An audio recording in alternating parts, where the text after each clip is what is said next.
ఎవరికైనా ఏదైనా శుభం కలిగితే ఆ శుభానికి కారణం ఎవరు అంటే శంకరుడే. నేను చెప్పట్లేదు ఈ మాట, శాస్త్రములు చెప్పే. శుభములన్నీ కుప్పలు తెప్పలుగా ఆయన పాదముల దగ్గర పడి ఉంటాయిట.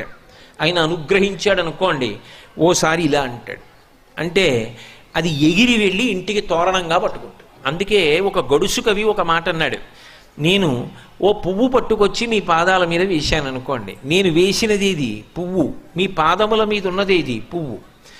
నేను ఒక పువ్వు పట్టుకెళ్ళి మల్లికార్జున లింగం మీద వేశాను అనుకోండి, పరమ ప్రేమతో వేశాను అనుకోండి, ఆ పువ్వు ఓ ఏడాది తర్వాత నా ఇంటి మనవడు. నేను ప్రేమతో వేసిన పువ్వు 2 ఏళ్ల తర్వాత నా ఇంట్లో మనవరాలు.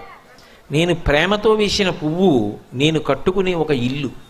నేను వేసిన పువ్వు నాలో కలిగేటటువంటి భక్తి.